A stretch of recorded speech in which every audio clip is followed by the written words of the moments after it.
Daniel safety राज्य शासन की व्यापक नक्सल उन्मूलन नीति और शांति संवाद एवं विकास पर केंद्रित सतत प्रयासों के परिणाम स्वरूप बस्तर संभाग में आज नक्सल विरोधी मुहिम को ऐतिहासिक सफलता मिली है।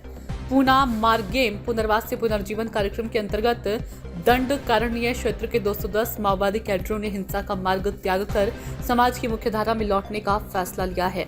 ये आत्मसमर्पण विश्वास, सुरक्षा और विकास की दिशा में बस्तर की नई सुबह का संकेत है।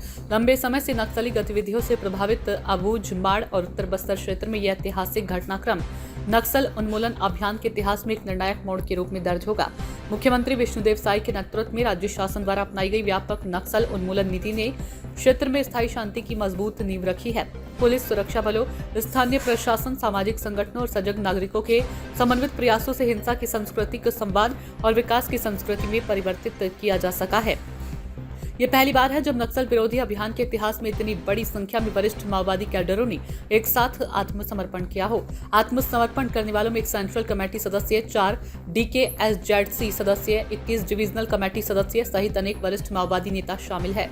इन कैडरों ने कुल 153 अत्याधुनिक हथियार, जिनमें AK-47, SLR, इंसास राइफल और LMG शामिल है, समर्पित किए हैं। ये केवल हथियारों का समर्पण नहीं बल्कि हिंसा और भय के युग का प्रतीकात्मक अंत है। एक ऐसी घोषणा जो बस्तर में शांति और भरोसे के युग की शुरुआत का संकेत देती है। मुख्यधारा में लौटने वाले प्रमुख माओवादी नेताओं में CCM रूपेश उर्फ सतीश, DKSZC सदस्य भास्कर उर्फ राजमन मांडवी, रनीता, राजू सलाम, धन्नू बेत्ती उर्फ संतो, RCM रतन एलम सहित कई वंचित और इनामी कैडर शामिल हैं। इन सभी ने संविधान पर आस्था व्यक्त करते हुए लोकतांत्रिक व्यवस्था में सम्मानजनक जीवन जीने का संकल्प लिया है।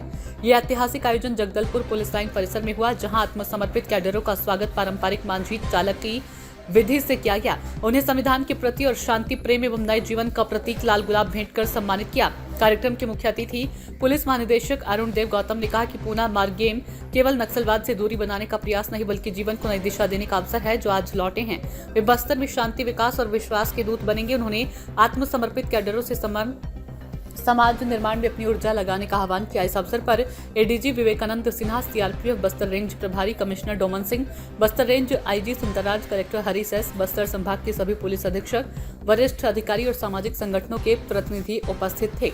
कार्यक्रम के दौरान पुलिस विभाग द्वारा आत्मसमर्पित माओवादियों को पुनर्वास, सहायता राशि, आवास और आजीविका योजनाओं की जानकारी दी गई। राज्य शासन इन युवाओं को स्वरोजगार, कौशल विकास और शिक्षा से जोड़ने के लिए प्रतिबद्ध है ताकि वे आत्मनिर्भर और सम्मानजनक जीवन जी सके। मांझी चालक की प्रतिनिधियों ने कहा कि बस्तर की परंपरा सदैव प्रेम, सह अस्तित्व और शांति का संदेश देती रही है। जो साथी अब लौटे हैं वे इस परंपरा को नई शक्ति देंगे और समाज में विश्वास की नींव को और मजबूत करेंगे। कार्यक्रम के अंत में सभी आत्मसमर्पित कैडरों ने संविधान की शपथ लेकर लोकतांत्रिक मूल्यों के प्रति अपनी निष्ठा व्यक्त की। उन्होंने प्रतिज्ञा ली कि वे अब हिंसा के बजाय विकास और राष्ट्र निर्माण की दिशा में योगदान देंगे। वंदे मातरम की गूंज के साथ कार्यक्रम का समापन हुआ। ये क्षण केवल 210 माओवादी कैडरों के आत्मसमर्पण का नहीं बल्कि बस्तर में विश्वास, विकास और शांति के नए युग की शुरुआत का प्रतीक बन गया है।